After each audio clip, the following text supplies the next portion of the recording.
प्रसार के यहाँ पर स्वयं सेवक हैं, हर शाखा में जाएंगे, हर सम्मेलन में जाएंगे, आश्रम में हर रविवार को जाएंगे।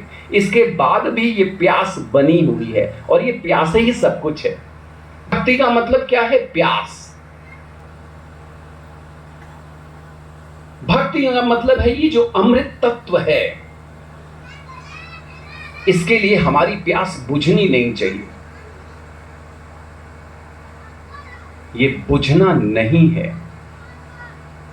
जब तक हम मनुष्य न बन जाएं, जब तक हमें अपने गुरु की कृपा साक्षात न मिल जाए,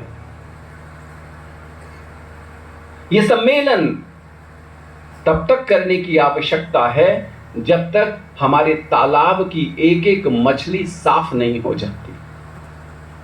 कहते ना, एक मछली पूरे तालाब को गंदा करती है। हमारा मानव धर्म तालाब की हर एक मछली को शुद्ध करने का प्रयास है।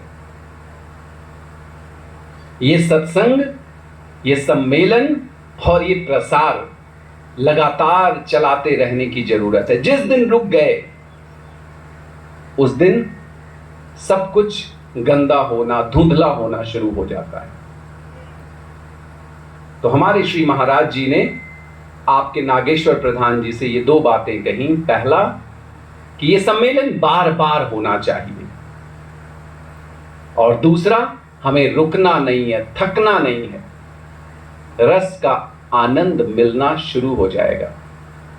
और फिर तो उनके ऊपर महाराज जी की कृपा है। उन्होंने बताया कि 1400 रुपए में उन्होंने यहाँ दुकान शुरू की और उसके बाद ये पूरा उनका विस्तार हुआ, सब कुछ अच्छा चल रहा है। तो ये तो बहुत छोटी बातें हैं। जब आप अपने गुरुदेव के पास रहोगे, गुरुदेव की सेवा करोगे, तो आपको तो सब कुछ ऐसे ही मिलता जाएगा। ये बहुत छोटी सी बात है।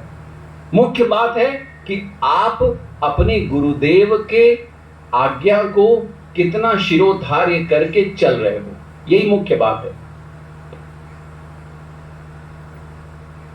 लोग कहते हैं बूढ़ा वंश कबीर का, उपजा पूत कमाल। कबीर साहब का एक पुत्र था जिसको कमाल कहते थे, एक पुत्री थी जिसका नाम कमाली था। कहावत चल पड़ी, बूढ़ा वंश कबीर का, उपजा पूत कमाल। तो कमाल के पैदा होते ही कबीर साहब का वंश खत्म हो गया।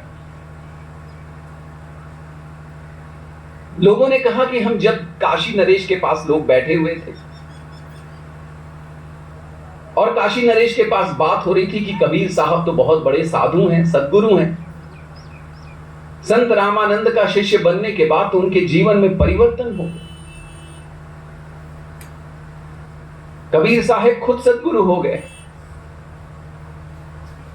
काशी नरेश ने कहा, और बताओ कबीर साहब के बारे में, और बताओ।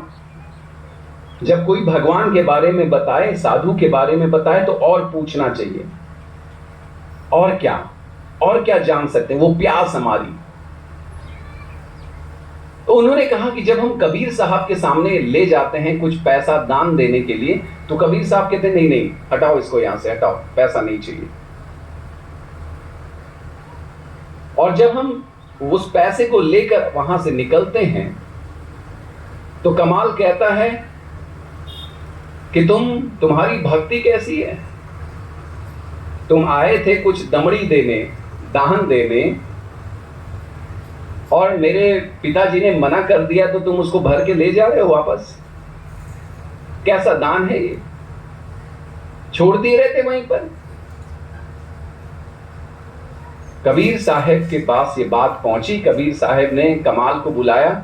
उन्होंने कहा कि ये तुम मेरे यहां आने जाने वालों को क्यों परेशान करते हो? कमाल ने कहा कि मैं देख रहा हूं इन सबकी भक्ति छूटी है। ये ला तो रहे पैसा जेब में भर भर के कि गुरु को देंगे, लेकिन ये सब जानते हैं कि गुरु मेरा ना कह देगा तो फिर भर के वापस लेते जाएंगे। भक्ति का दिखावा भी हो जाएगा, दान का भी दिखावा हो जाएगा, और मेरा पैसा भी नहीं जाएगा। कबीर साहब ने कहा कि ये तो तुम गलत कर रहे हो कमाल। ऐसा करो कि तुम अपनी झोपड़ी अब अलग बना लो। तुम तो मेरा वंश डुबा दोगे, नाम डुबा दोगे। कमाल साहब कहे कि ये तो अच्छी बात कही आपने पिताजी, ये सब भक्ति के दिखावे ढूंढ मुझसे तो बर्दाश्त नहीं होंगे। उन्होंने अपनी झोपड़ी अलग बना दी। अब कोई आता था कमाल का दर्शन करने के लिए कि कमाल भाई हम सोच रहे हैं आपको कुछ दे दें, तो कमाल कहते थे सोच क्यों रहे हो, रख दो। वो रख के चला जाता था। उसके बाद कमाल को फर्क नहीं, परसों आया, उसने पूछा कि कमाल भाई हमने कुछ रखा था। उन्होंने कहा कि रखा था तो देखो, वो तुमने दे दिया और तुम्हारे दिमाग में अभी तक ये बैठा हुआ है। यह कैसा हुआ कि जिस हाथ से दे दूसरे हाथ को पता ना चले, दान तो ये होता है। दान का ये अर्थ थोड़ी है कि हमने दिया और फिर हमको याद है, 10 साल तक याद है कि हाँ हमने आपको 5 रुपया दान दिया था।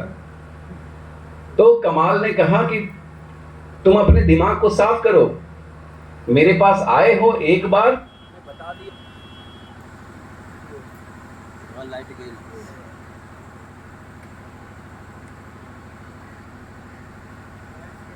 लाइट